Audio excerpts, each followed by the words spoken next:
it is important to have a positive mindset and keep practicing. And bear in mind that practice makes perfect. 안녕하세요. 이 영상의 우신 여러분 반갑습니다. 저는 2년 반 동안 한국어 배우고 있습니다. 오늘은 저는 어떻게 한국어 공부해요 이야기할 것입니다. 그럼 우리 시작할게요.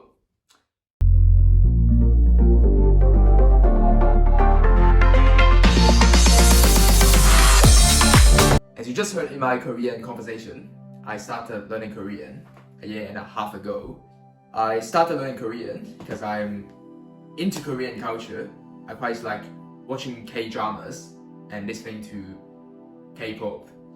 So after a year and a half, here I am. I'm still learning Korean. I'm still practicing every day. And my Korean has improved. From a year and a half ago, I didn't know a single word, to now I can have small talks with my Korean friends. When I first started learning Korean, I found Korean pronunciation quite difficult, especially the words that end with the le sound. So words like soul, 물, 할 수 있어요. I used to struggle a lot when pronouncing these words. I know I'm still struggling with it a little bit, but I'm confident to say that I've improved and I'm more confident when pronouncing these words. When I first started, you know what? When I was trying to speak to my Korean friends in Korean, they always had to ask me to repeat because they didn't understand what I was saying. I probably mispronounced a lot of words. I also find Korean quite different from other languages because it is quite honorific based. If you're speaking to a friend of the same age, whereas you are talking to a friend who is maybe 5 years older, the language you use will be different.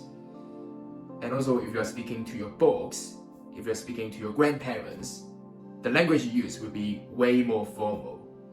When I first started learning Korean, I started by memorizing Hangul. If you don't know what Hangul is, it is basically the Korean alphabet. It consists of 14 consonants and 10 vowels, so altogether there are 24 basic letters. It took me around 2 to 3 weeks to memorize all the letters of Hangul. And once I could memorize all the letters, I could basically pronounce all the words in Korean, even though I don't know what it means. If you are a complete beginner of Korean, or if you're watching this video and you really want to start learning Korean, I would recommend you start by memorizing Hangul. It is the way to go. Some of the textbooks I used when I first started learning Korean, let me show you. I quite like this textbook. It is called Real Life Korean Conversation for Beginners by Talk to Me in Korean. So it consists of Korean conversations with English with English translation. There are also audio soundtracks that you can listen to. And another textbook I used when I first started is this one called Mastering Conversational Korean for Beginners. It is a grammar book. I've learned a lot of grammar and sentence structures from it. And I would also jot down notes. I've got 2 notebooks for Korean. This is my vocab book. When I'm watching K-drama or when I'm reading a Korean book, whatever, if I find a word that I don't understand, I would look it up from dictionary and I would write down the word, the meaning, and an example sentence onto this notebook, and I would revise them. I find it quite important to do revision when it comes to language learning, because for me, I have a goldfish memory. If I don't revise it, I would just forget the word after 5 minutes. So it's important to revise. And another notebook I have is this one. This is basically my Korean diary. Every night before I go to bed, I will spend around 5 to 10 minutes to write about what I've done for the day. And I will send it to my Korean friend. They would help me check and they would correct me if I make any grammatical mistakes. So I find it quite useful. As a Cantonese and English speaker, I find Korean be quite similar to the two languages in some ways, because Korean is a language based on long words. So let me give you some examples. Banana. Banana. This is a long word from English. Guess what it means?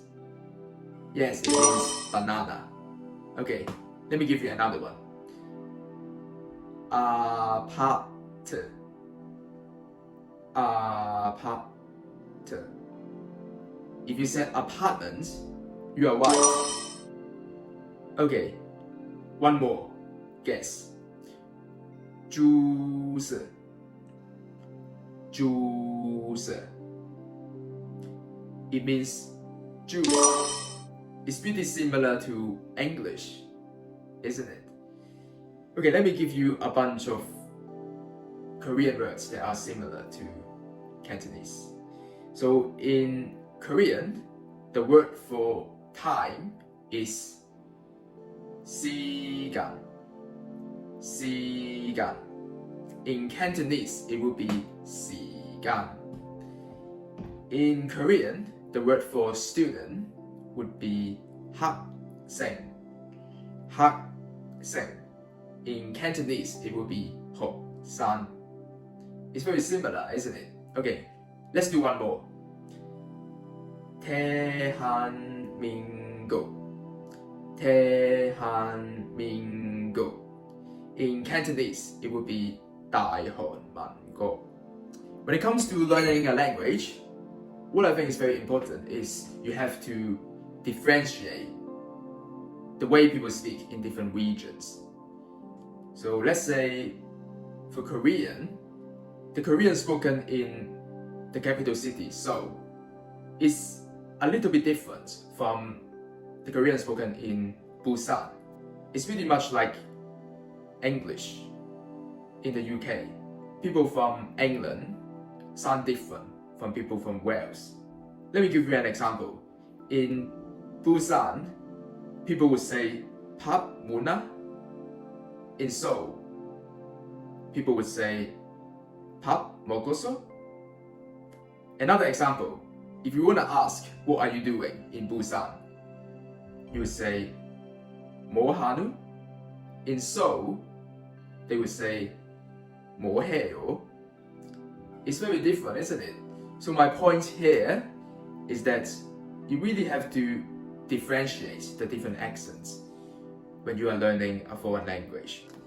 A lot of people may be interested why I've got a lot of Korean friends. When I first started learning Korean, I didn't have a single Korean friend until I started using HelloTalk. If you don't know what HelloTalk is, it is a language learning app where you can meet people from all over the world with different languages and you can exchange languages together. If you are a native English speaker and you are learning Korean, you can look for Korean friends who are learning English and you can help them with their English and they will help you with your Korean. So this is a very good exchange.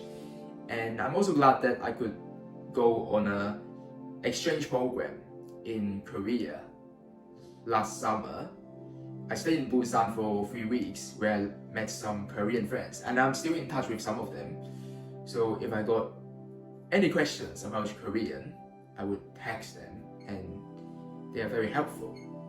We also would have video calls to practice languages together from time to time. I find it quite useful to have conversations with people, not necessarily native speakers. You can have conversations with other learners who have a higher level than you or who are of the same level as you. So help. I started attending Korean class around a year ago, probably around March, April time last year, where I met a lot of Korean learners and we would hang out occasionally.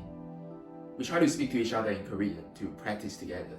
I find it quite an effective way to practice speaking, it also helps boost my confidence in speaking Korean. If you're watching this video, you're probably also learning Korean or you are learning a foreign language.